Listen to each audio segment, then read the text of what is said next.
네, 정치권에서는 여야 대선 후보들의 가족 논란과 사과 후폭풍이 계속되고 있습니다. 민주당 이재명 후보는 아들의 도박 문제에 거듭 몸을 낮추면서 정책 행보로 정면 돌파에 나섰고요. 국민의힘 윤석열 후보는 쓴소리를 해달라고 꾸린 당 자문위원회와 오찬을 갔는데 배우자 의혹에 대한 명확한 입장 정리가 이루어질지 관심을 모으고 있습니다. 국회 취재기자 연결합니다. 부자원 기자. 네, 국회입니다. 네, 민주당 이재명 후보 오늘 코로나19 대응 회의를 직접 주재했는데요.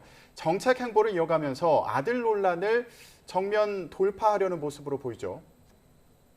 그렇습니다. 이재명 후보는 조금 전인 오전 9시 반 여의도 민주당사에서 코로나19 위기 대응 특별위원회 회의를 직접 주재했습니다. 자영업자와 소상공인 지원과 관련해서 방역 조치가 손실로 귀결되지 않는 온전한 보상을 강조하며 정부의 선제적인 보상과 지원을 거듭 촉구했습니다. 특히 지금까지 주로 금융 지원으로 이뤄졌던 것과 달리 재정 지원으로 폭을 넓히고 방향을 바꿔야 한다면서 소비 쿠폰 지원 등을 통한 매출 지원을 강조했습니다. 어제 장남의 상습 도박 의혹을 인정하며 4시간 만에 공개 사과한 뒤 정책 행보를 이어가면서 정면 돌파에 나선 모습입니다. 하지만 여지는 계속 이어지고 있습니다.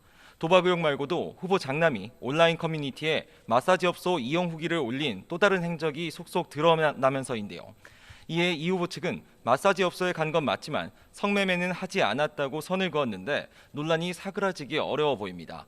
여권에선 국민의힘 윤석열 후보의 배우자 김건희 씨 논란과 이에 대한 윤석열 후보의 대응을 문제 삼으며 역공을 시도하는 모습입니다. 민주당 선대위 공동상황실장인 조응천 의원은 오늘 아침 CBS 라디오에 출연해 자녀에 대한 검증도 필요하지만 공적인 영역에서 직접 활동을 하는 배우자보단 아니라고 주장했습니다. 또 이에 대한 윤 후보의 유감 표명에 대해서 사과라는 게 사족을 달지 않고 깔끔하게 하는 게 좋은데 이게 사과냐면서 이재명 후보와 대비되는 점이 많다고 꼬집었습니다. 네, 윤석열 후보는 배우자 의혹 파장이 이제 계속되고 있는 상황인데 아직까지 명확히 입장이 정리가 되지 않으면서 선대위의 내부 고심이 깊어지고 있다고요? 그렇습니다. 이미 윤석열 후보가 직접 여러 차례 입장은 밝혔지만 논란은 좀처럼 사그라들지 않고 있습니다. 일단 어제 어떤 비판도 겸허히 받아들이겠다. 국민께 죄송한 마음을 갖고 있다고 유감을 표명하긴 했는데 여전히 여권의 기획 공세다. 사실관계는 좀 더 확인해 봐야 한다면서 공식 사과 요구에는 선을 그은 상태입니다. 이러다 보니 여권에 책임을 떠넘기려는 거 아니냐, 여론에 떠밀려 마지못해 고개를 숙인 것 아니냐는 비판이 이어지는 게 사실입니다. 결국 윤석열 후보가 직접 결단해야 한다는 목소리가 선대위 내부에서도 커지고 있습니다. 이런 가운데 윤석열 후보는 오늘 선대위에 꾸린 후보 전략자문위원회와 오찬을 갔습니다. 윤 후보가 쓴소리를 해달라며 직접 만든 자문기구인 만큼 최근 배우자 논란을 놓고 고언이 이어질 거로 보입니다.